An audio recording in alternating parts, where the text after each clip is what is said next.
रयत शिक्षण संस्थेच्या स्थानिक व्यवस्थापन समितीच्या वतीने डॉक्टर नरेंद्र दाभोळकर यांना श्रद्धांजलीचा कार्यक्रम आयोजित केलेला आहे। या कार्यक्रमासाठी संयोजकांनी मला बोलण्याची संधी दिली त्याबद्दल प्रथम मी आभार मानतो।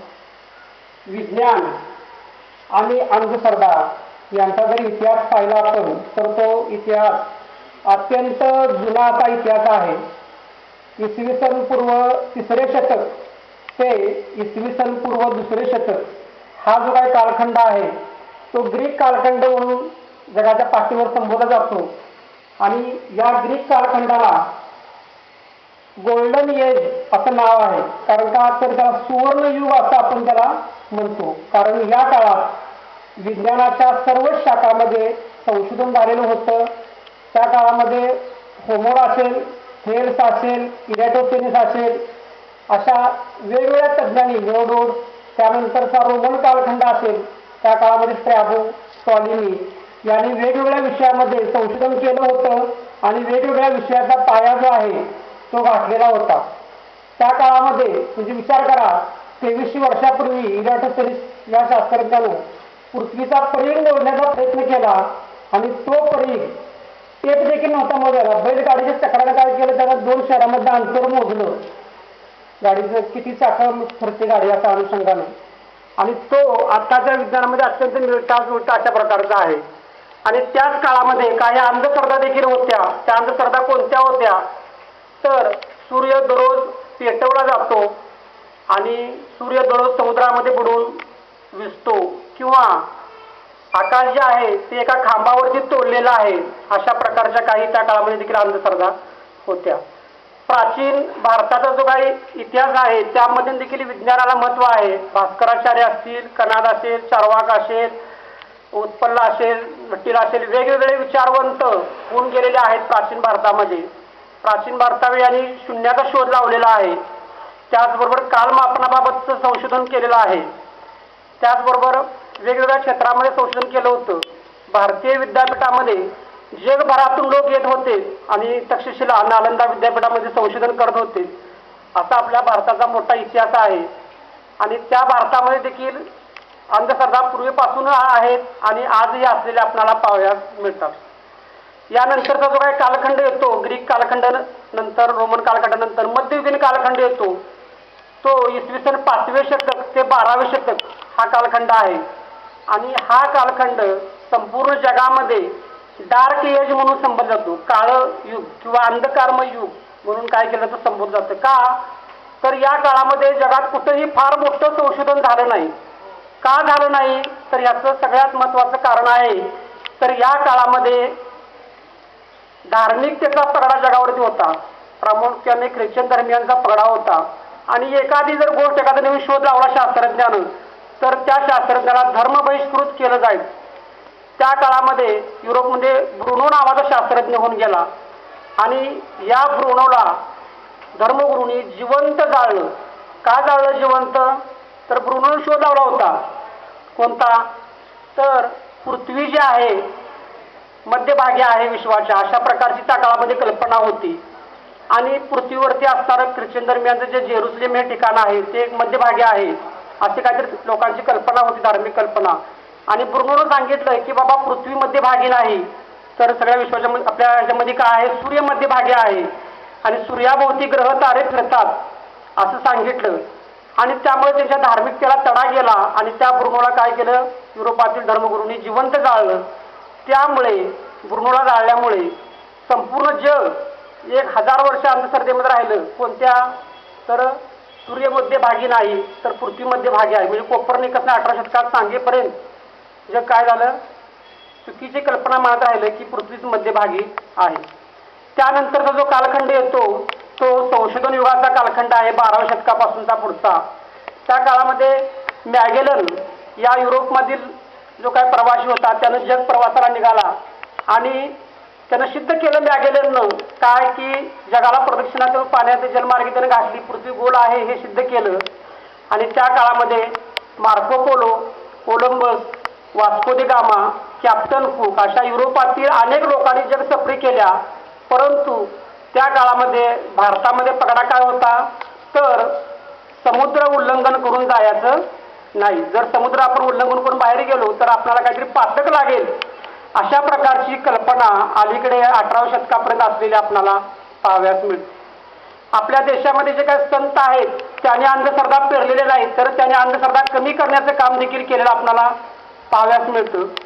संत कबीर असतील, संत तुकाराम असतील, ज्ञानेश्वर असतील, महात्मा फुले असतील, ज्योतिबा फुले असतील, त्यानंतर राजर्षी शाहू महाराज असतील, डॉक्टर बाबासाहेब असतील, अशा वेगवेगळ्या विचारवंतांनी आपल्या परीनं आपल्या पुरोगामित्वाच्या आधारे ह्या ज्या काय अंधश्रद्धा आहेत त्या कमी करण्याचा प्रयत्न जो आहे तो केलेला आपल्याला दिसून येतो. एकंदरीत जर पाहिलं तर काय असतं सांगा, लिंबू किंवा सुया टोचलेल्या असतात, त्याच्यामध्ये काहीतरी बिबा घातलेला असतो, मिरच्या घातलेल्या असतात.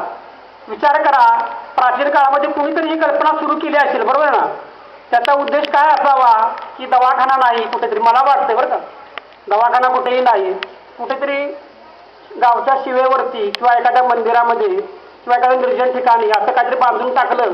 समजा एखाद्याला काटा लागला तर त्या सुईचा वापर करता येईल, एखाद्याला जखम झाली तर त्या बिब्याचा तेलाचा वापर करता येईल, अशी काहीतरी कल्पना त्याची असू शकेल असं आपण पॉझिटिव्हली घेऊया.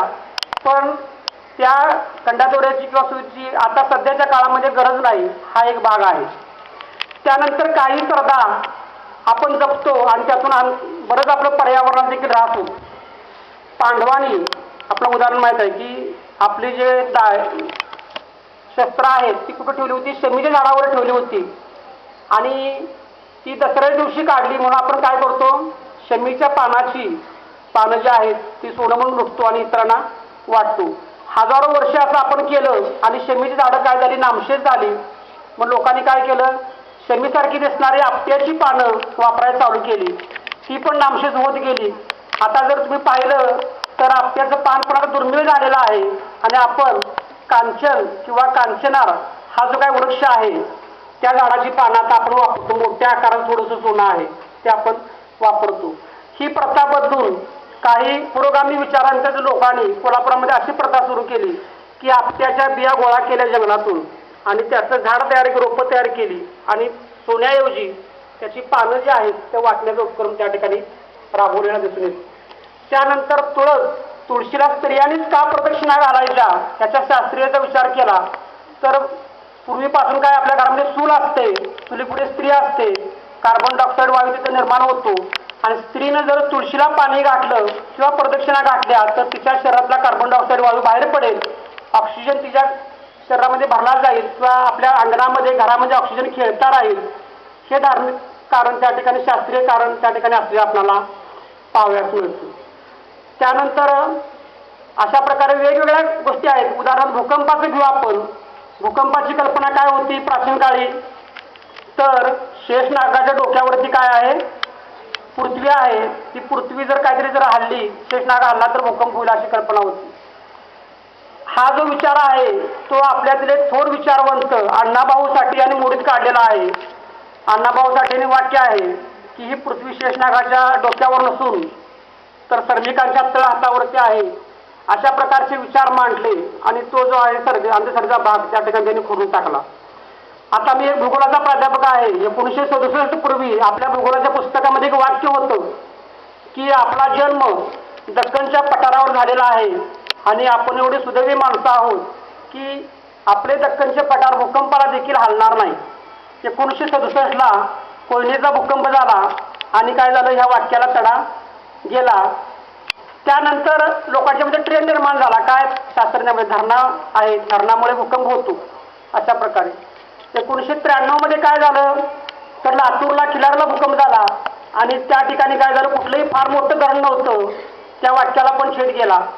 आता लोक काय म्हणू लागली तर शास्त्रज्ञ काय म्हणू लागले तर प्लेट टेक्टॉनिक थिअरी आहे आणि या प्लेट टेक्टॉनिक थिअरीमुळं किंवा भारतीय पठार जे आहे हे पठार 29 वेळा ज्वालामुखीचा उद्रेक होऊन तयार झालेला आहे आणि यामुळे मुळशे गाडलेले खडक आहेत, या खडकामध्ये रासायनिक प्रक्रिया होते किंवा किरणोत्सारी प्रक्रिया होते, त्यामुळे भूकंप होतात पठारावर, असं काहीतरी अलीकडच्या काळामध्ये संशोधनातून पुढे या लागलं आपल्याला पाहाव्यास मिळते. एकंदरीत जर विचार केला तर संत गाडगे बाबा हे अलीकडच्या काळामध्ये होऊन गेले संत आहेत, अनेकांनी त्यांना पाहिलेलं देखील आहेत असे काही लोक.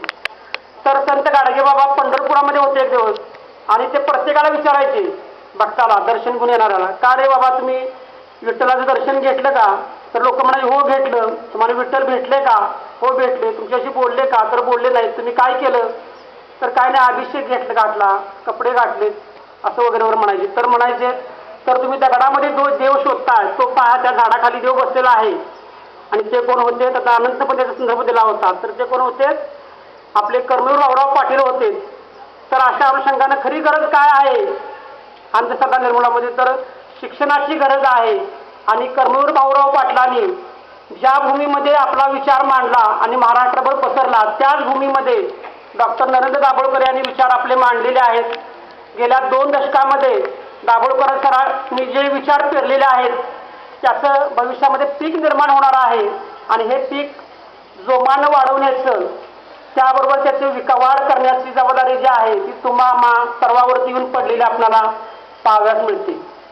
बऱ्याच लोकांचा असा आरोप आहे की वारकरी संप्रदाय वर्षेस अंधश्रद्धा निर्मूलन असं काहीतरी चर्चा होते. तर कुठल्याही प्रकारचा अशा प्रकारची काही वारकरी संप्रदायावरती वगैरे विरोध वगैरे काही नाही. भजन करण्यास, कीर्तन करण्यास, प्रवचन करण्यास सगळ्याला परवानगी आहे या कायद्यानुसार. कुठल्याही प्रकारची अशी अडचण नाही. हो चालेल. तर तात्पर्य काय, फक्त ज्या काही चमत्कारिक गोष्टी आहेत ह्या गोष्टी फक्त कीर्तनकारांना सांगता येणार नाहीत. तर अशा अनुषंगानं अंधश्रद्धेचा जो काय लढा नरेंद्र दाभोळकरांनी चालू केलेला आहे त्या विचाराचा वारसा आपण सर्वांनी पुढे चालू ठेवूया. धन्यवाद. जय गंगागिरीजी, जय कर्मवीर. धन्यवाद. स्थानिक व्यवस्थापन समितीचे मानद सचिव व अंधश्रद्धा निर्मूलन समितीचे सक्रिय कार्यकर्ते माननीय डॉक्टर गोवर्धन उसळे साहेब यांना विनंती आहे की त्यांनी आपलं मनोगत व्यक्त करावे.